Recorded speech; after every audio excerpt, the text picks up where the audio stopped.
Hey guys, I'm Samcrac and it's time for our final assembly on our Porsche 911 rebuild project, which means we gotta loosen up a bit, throw on some tunes, and get to work. Luckily, I got myself a Cove speaker. Now you might have heard about the Cove speaker. What you probably didn't hear about the Cove speaker is what you'll hear listening through a Cove speaker. Want to know what I mean? Listen to Drake's KMT through this Cove speaker. Studio right in my yacht. I'm doing 10 in a week.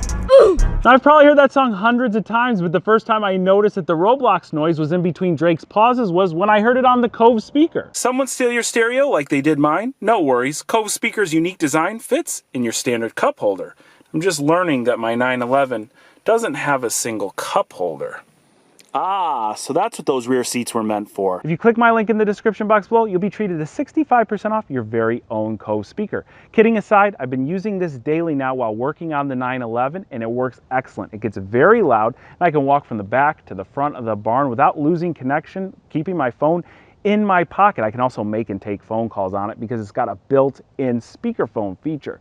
I want to thank the guys over at Cove Speaker for sponsoring this video and making an awesome product. It's been a little while since we've checked in with the 911. I know it doesn't look much different, well, maybe just a little bit more surface dust, but the brakes, the suspension, everything is assembled. We've got all new suspension components in the front pretty much, with the exception of the shock. I know that I told you guys that we were getting coilovers, but we were tired of waiting for them. So at this point, we have just assembled it as is. We're gonna see how it rides, and we will go from there. The rear has new, well, anywhere there was a broken bushing or joint, those parts have been replaced. Specifically, our sway bar end links, they were shot. Our new brakes look amazing. This car is ready for its new set of wheels and tires, which are right over here.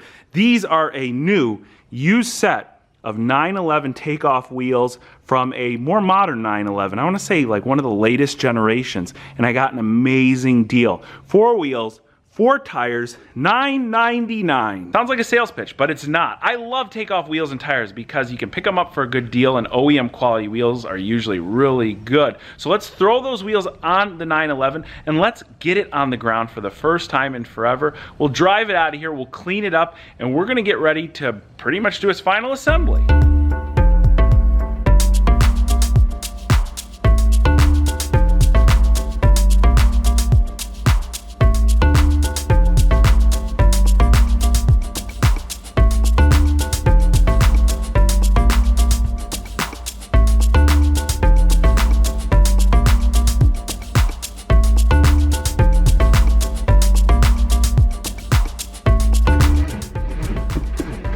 Whoa, there it is.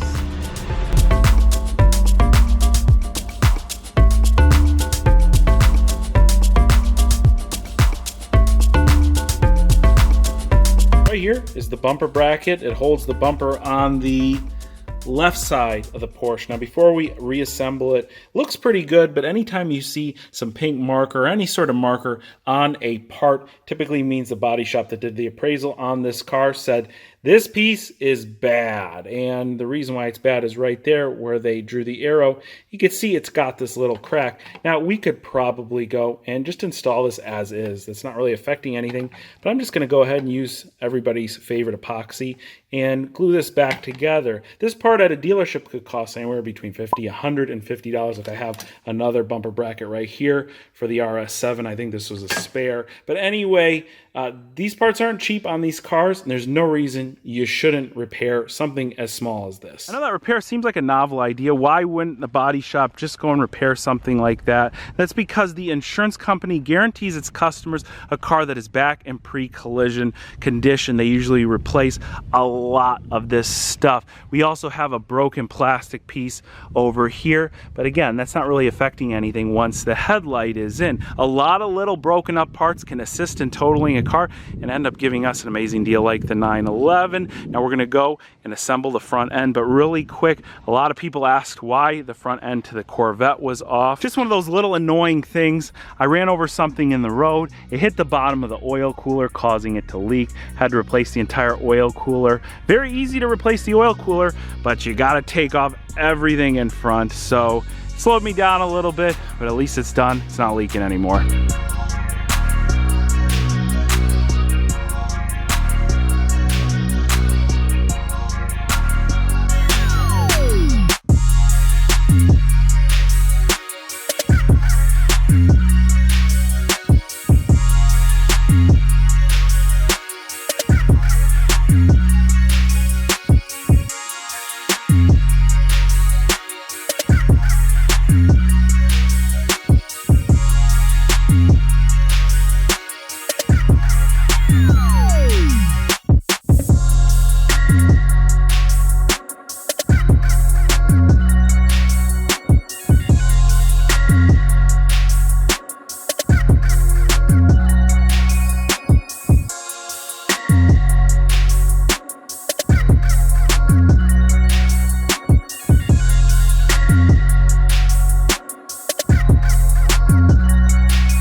You guys remember this bumper right here? The one that was delivered damaged, had a bunch of cracks all in it.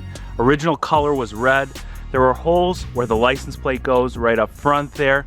They refunded me. They thought I'd just throw it in the garbage. This turned out incredible. And the only downside is that now the rest of the car looks a little bit dingy comparatively. Now this lapis blue really reacts well to the sun, and so it looks a little bit like different shades and different lights. But up close you can see that the color match is really, really spot on. Here's the original paint, here's the new paint, and this has only had one pass with the rotary polisher with cutting compound. This entire car needs a paint correction, and when it gets it, it is gonna match perfectly. Now, I wanted to take this for a ride so bad, but we've got one little issue, and that is our new set of wheels and tires.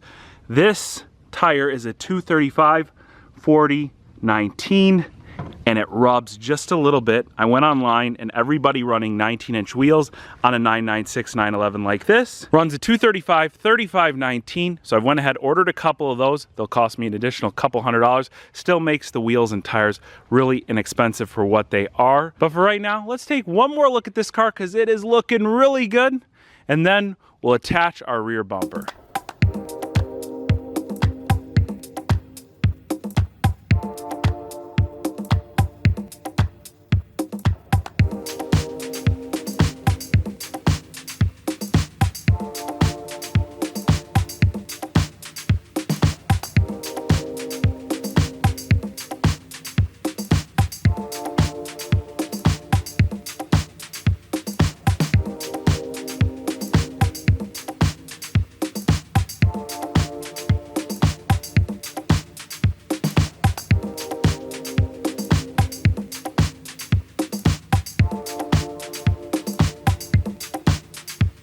Check out the rear bumper fitted up, looks really nice. This is where our dent was, right here.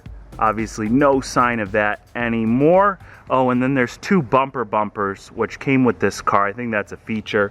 They go right there and right there. I've got those, I just need to throw them in. We are almost finished with our 911, but I did take care of one other little thing that you guys requested on Instagram.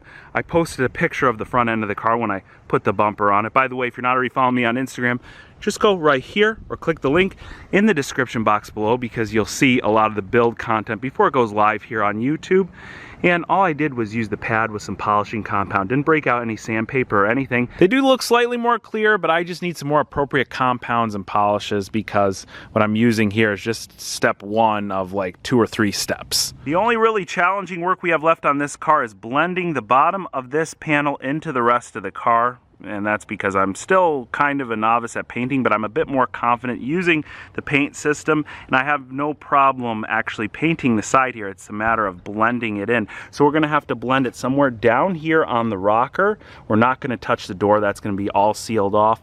And then we're probably gonna go right here because you can see there's a dent right there, and there's another dent somewhere around here too. So cut it off right there and blend it into the rest of the panel. I've got some ideas, but if you have any tips for me, let me know. Comment section below as well. Besides that, everything is downhill. We're just gonna do a general maintenance. We've got new filters, new fluids for pretty much everything. Oh, and we'll do a de-leaving as well because as you can see, it's windy out here and the leaves just get everywhere. And while I'm back here, I just realized that I did not plug in the harness for these rear license plate lights. Let me see if I can't knock that out right now. Finally, our 911 looks like a 911 again, which for this generation car might be a bad thing because, as you know, this is the most hated 911, strictly based upon its looks.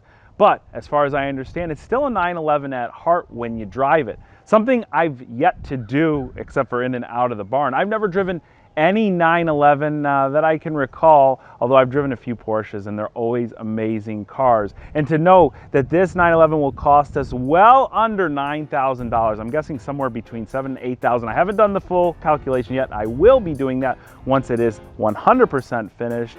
I don't think there's anything to hate about it, unless the IMS bearing grenades on our first drive. Now guys, I really want to thank each and every one of you for watching today. If you enjoyed this video, be sure to hit that like button. And I also want to thank Cove for sponsoring this video. Be sure to check them out. The link in the description box below. Thank you so much for watching, and I will catch you very soon.